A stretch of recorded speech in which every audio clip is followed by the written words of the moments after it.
bana çok dardır, benim meskenim. Dağlardır dağlar, dağlardır dağlar, dağlardır dağlar. Şehirler bana bir tuzak, insan sohbetleri yasak. Uzak olun benden uzak, benim meskenim. Dağlardır dağlar, dağlardır dağlar, dağlardır dağlar.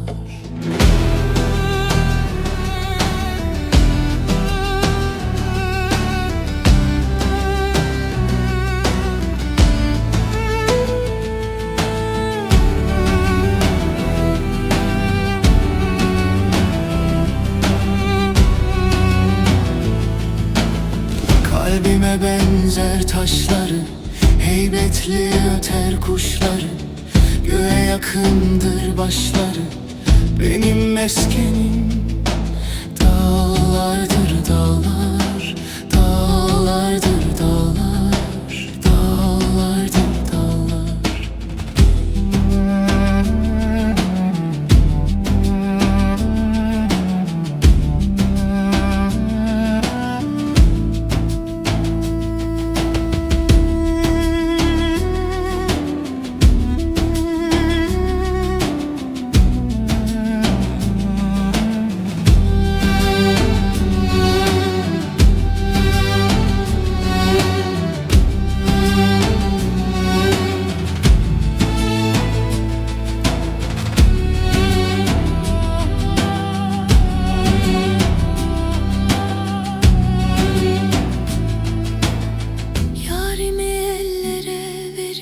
Sevdamı yellere verin, yelleri bana gönderin, benim meskenim.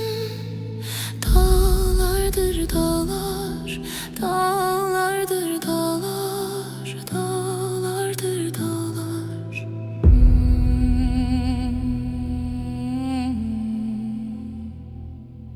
Bir gün kadrim bilinirse, ismim ağza alınırsa, yerim soran bulunursa.